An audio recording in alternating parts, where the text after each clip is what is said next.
حیرت یہ ہے کہ پوری دنیا کے مسلمان اس وقت ایک مرثیہ گا رہے ہیں، مسلمانوں پہ ظلم ہو رہا ہے، مسلمانوں پہ ظلم ہو رہا ہے، مسلمانوں پہ ظلم ہو رہا ہے۔ آپ مجھے بتائیں مسلمان کتنے ہیں؟ کسی نے کہا تھا یہ شہادت گہے الفت میں قدم رکھنا ہے، لوگ آسان سمجھتے ہیں مسلمان ہوں۔ آج وہ عید سعید جس میں رسول اللہ صلی اللہ علیہ وآلہ وسلم نے صدقہ فطر کو واجب قرار دیا اور فرمایا غریبوں کو مانگنے سے پہلے غریبوں کی جھولیاں بھر دو، یہ عید ہے، غریبوں کو مانگنے سے پہلے غریبوں کی جھولیاں بھر دو۔ آج میری قوم جتنے بینروں پر اور ہولڈنگز پہ خرچہ کر رہی ہے، اگر وہ پیسے بچ جائیں تو درجنوں نہیں بلکہ ہزاروں غریبوں کی جھولیاں بھر سکتی ہے۔ لیکن اس قوم کو تو نام ہی چاہیے، ہم تو نام کے لیے اتنا مر رہے ہیں، اللہ اکبر۔ حالانکہ مرنے کے بعد سب سے پہلے جو چیز چھینی جائے گی وہ اپنا نام ہی ہوگا۔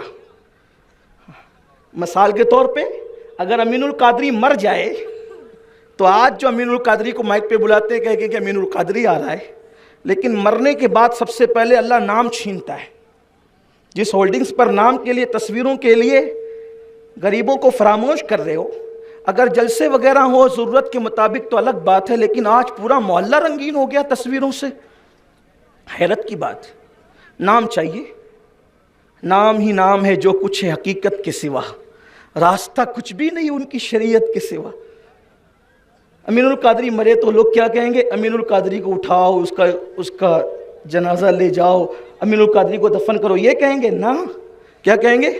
میت کو اٹھاؤ، میت کو نہلاؤ، میت کو دفن کرو۔ سوچو تو صحیح، جس نام کے لیے اتنا مر رہے ہو، مرنے کے بعد سب سے پہلے نام چھینا جائے۔ اور اگر آپ نے اللہ کے لیے غریبوں کی مدد کی، امداد کی، تو اللہ آپ کو وہ نام عطا کرے گا کہ مرنے کے بعد بھی اللہ آپ کو سلامت رکھے گا، لوگوں کی محفلوں میں سلامت رہو گے، لوگوں کے قلوب و اذہان میں سلامت رہو گے۔ لیکن حیرت ہے، تو میں عرض یہ کر رہا تھا کہ لوگ مختصر کرنا ہے کیونکہ وقت پر گفتگو مکمل کر کے ہمیں بات ختم کرنا ہے، نماز کا طریقہ بھی آپ نے سننا ہے۔ تو لوگ کہتے ہیں کہ مسلمان پٹ رہا ہے، مسلمانوں کے ساتھ اچھا نہیں ہو رہا ہے۔ میں کہتا ہوں اس کی خبر آج سے 1450 سال پہلے اللہ کے رسول صلی اللہ علیہ وآلہ وسلم نے دے دیا تھا۔ اس کو غور سے سننا، میری اختتامی بات ہے۔ آج کے حالات، اچھا یہ بات یہ ہمارے نبی کی خصوصیت ہے، سیکھا کسی انسان سے نہیں اور سیکھا سب کو رہے، اس لیے کہ ان کا استاد ان کا خدائے وحدہ لا شریک، یہ خصوصیات مصطفیٰ جان رحمت سے ہے۔ وَعَلَّمَكَ مَا لَمْ تَكُنْ تَعْلَمْ وَكَانَ فَضْلُ اللَّهِ عَلَيْكَ عَظِيمًا، کہ محبوب ہم نے آپ کو وہ سب کچھ سکھا دیا جو آپ نہیں جانتے تھے، سب سکھایا۔ 1450 سال پہلے میرے آقا علیہ السلام نے آج کے حالات کا پورا نقشہ پیش کیا۔ آقا علیہ السلام ارشاد فرماتے ہیں، حدیث پاک کا مفہوم ہے کہ جس طریقے سے بھوکوں کو دسترخوان پر بلایا جاتا ہے اور بھوکا دسترخوان پہ ٹوٹ پڑتا ہے، اسی طریقے سے دنیا کی ساری باطل قوتیں لوگوں کو تمہاری طرف بلائے گی۔ جیسے لوگوں کو لقموں کو چبانے کے لیے دسترخوان پہ بلاتے ہیں، فلاں تو بھی آ، فلاں تو بھی آ، بلاتے ہیں نا، تو بھی آ، تو بھی آ، ایسے تو بھی آ، تو بھی آ پوری کائنات کے مخالفین اسلام مسلمانوں کی طرف بلائیں گے، مسلمانوں کو چبانے کے لیے، مٹانے کے لیے، تباہ اور برباد کرنے کے لیے۔ صحابہ کرام نے جب یہ سنا تو عرض کیا، یا رسول اللہ صلی اللہ علیہ وآلہ وسلم، کیا اس وقت ہماری تعداد کم ہوگی؟ کیا ہم تعداد میں کم ہوں گے؟ اللہ کے رسول علیہ السلام نے فرمایا، نہیں، تم تعداد میں کم نہیں ہوں گے، تم تعداد میں کم نہیں ہوں گے، بلکہ تمہاری بہت بڑی تعداد ہوگی، لیکن بڑی تعداد کے باوجود بھی تمہاری حیثیت ایسی ہوگی جیسے سیلاب میں یا سمندر میں جھاگ کی اور کچرے کی حیثیت رہتی۔ آپ نے دیکھا ہوگا کچرا سب سیلاب آتا ہے یا سمندر میں جب کچرا ڈالا جائے تو کیسے کچرے کو سمندر ادھر سے ادھر ادھر سے ادھر اور ادھر ادھر لے کر کے جاتا ہے۔ میرے نبی غیبدہ نبی صلی اللہ علیہ وآلہ وسلم فرماتے ہیں تم تعداد میں بہت زیادہ ہوں گے لیکن تمہاری حیثیت ایسے ہوگی جیسے سمندر میں یا سیلاب کے پانی میں جھانک کی ہوتی ہے، اور لوگ تم پر ایسے ٹوٹ پڑیں گے جیسے بھوکا دسترخوان پہ ٹوٹ پڑتا ہے۔ اللہ میرے نبی کے اصحاب پر رحمتوں کا نزول فرمائے۔ ایک ایک بات پوچھ کر کے سارا معاملہ کلیئر کیا۔ پوچھا حضور اس وقت ایسی کیا چیز ہو جائے گی مسلمانوں میں کہ مسلمانوں کا رعب دبدبہ ختم ہو جائے گا؟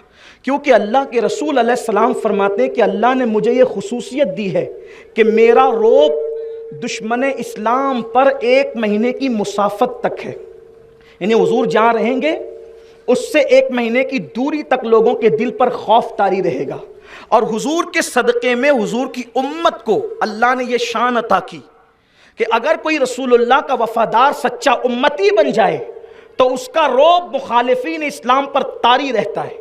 آپ دیکھ لیں مولا کائنات کا رعب کہ آج بھی لوگوں کے دلوں پہ طاری نہیں۔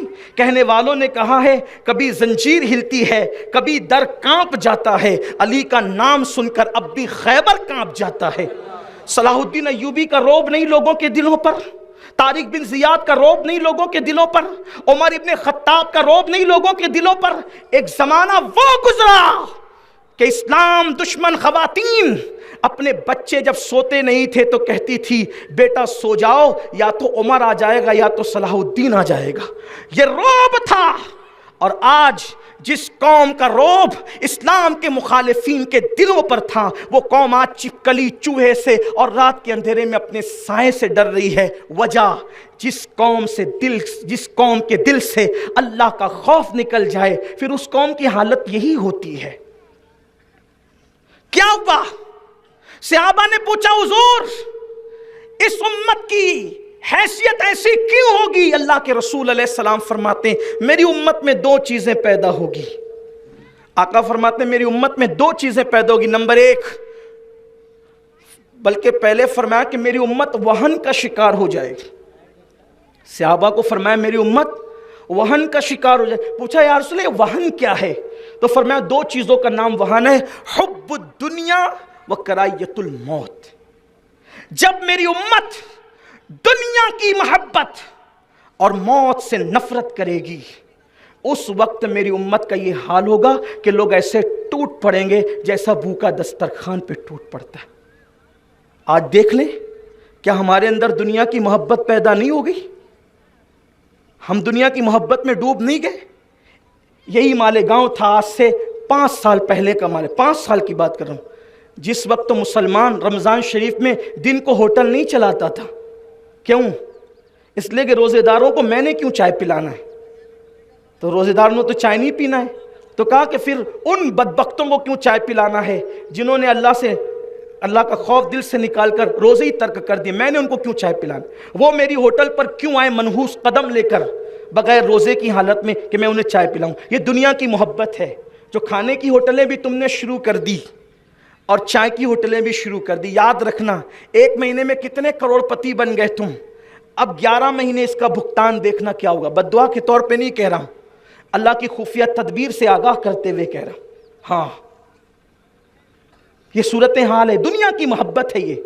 پھر اس کے بعد دنیا کی محبت نکالو اور موت سے نفرت مت کرو، حالات بدلیں گے۔ قرآن کہتا ہے ان اللہ لا یغیر ما بقوم حتی یغیر ما بانفسہم، جو قوم اپنے حالات جب تک نہیں بدلتی اللہ بھی اس کے حالات نہیں بدلتا۔